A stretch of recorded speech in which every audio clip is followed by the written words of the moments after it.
That should tell you that criticism sometimes is not warranted or fair, uh, but it will always reach the ears of people willing to listen to it. That was a gem. Someone, can we tape that? Yo, it's the Grown Kid Talk Show.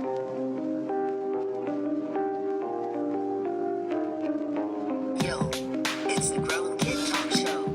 Yo, Grown Kid Talk Show. Yo, it's the Grown Kid Talk Show. The list is too long to mention everything that has to do with multimedia in gaming, but for right now I wanted to actually pick on God of War. Not pick on, but pick out and show off, because I did think it was good. This is a digital comic to God of War, the newest iteration of God of War, and God of War does have other stories written by, I believe, the director's father. Just to throw that out there. So this is not new to God of War. However, this comic is. And real quick before we start, I do want to give a shout out to Dark Horse, because Dark Horse has seemed to have been picking up a lot of these multimedia in gaming culture projects. If you recall, about 2013, I want to say, they did a Last of Us comic. It was 4 issues. They are limited runs, I've noticed. However, that did exist, and I did do a video on that. If you would like to read the whole thing, I did post it. But back to God of War. Shouts out to Dark Horse. They've always been dope. I am a big comic fan. So this idea is kind of hard to explain.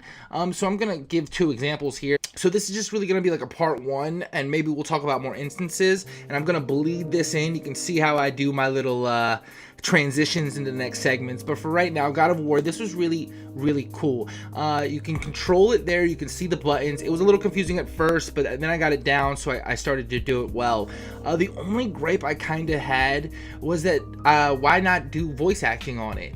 I understand that's very weird to read a comic script, considering it's a comic, and if you know things about panels and how you set up the words and the art and the direction and flow of comics, very much left to right, even with the characters in each panel, it's very hard to just read the dialogue, though I thought that was very much missing. I also thought there should have been more animations. There were animations in this comic, and I think that's really innovative and dope to see, like smoke or fog move, or the character's arm may move. Kratos' arm moved in a panel. I thought it looked a little cheesy, but I can see what they were doing, and I know this art form has been out there for a while.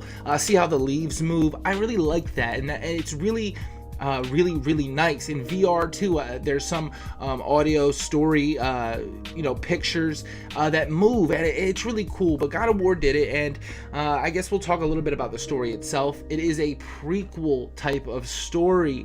I want you to keep in mind some of these multimedia projects could be prequels, sequels, or have nothing to do with a specific game, but has something to do with a franchise.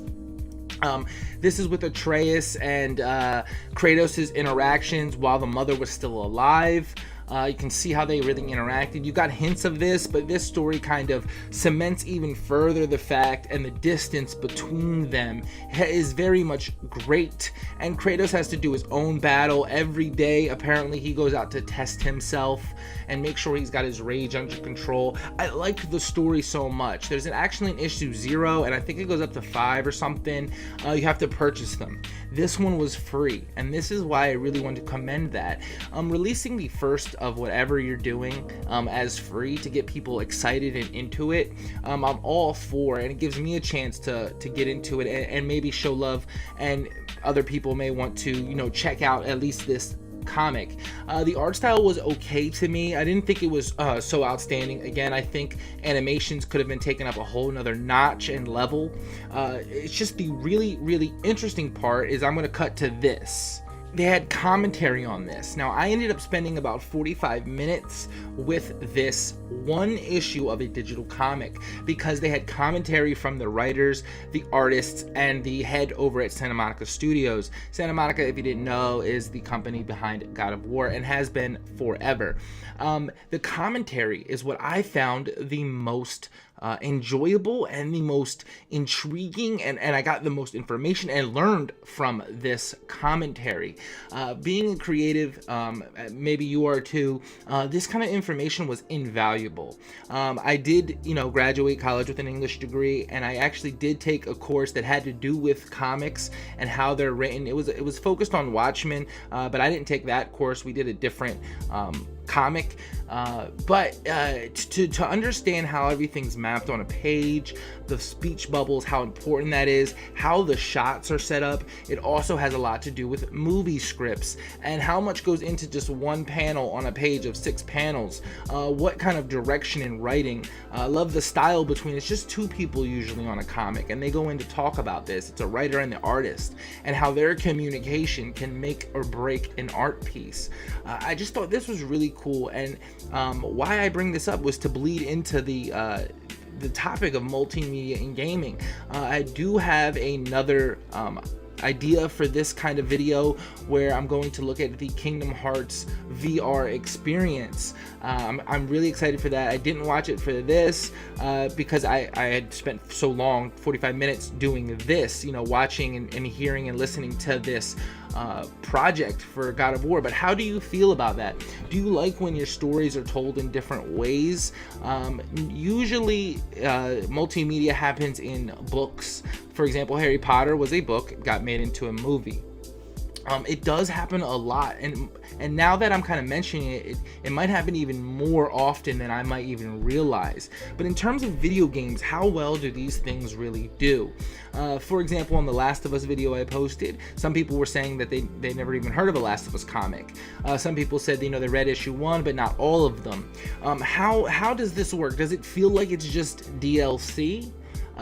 You would never say that about a movie to a book, or a book to a movie, or whatever. You would never say it's just maybe DLC, but that conversation and that idea comes up in video games. Is this comic of God of War just DLC to God of War?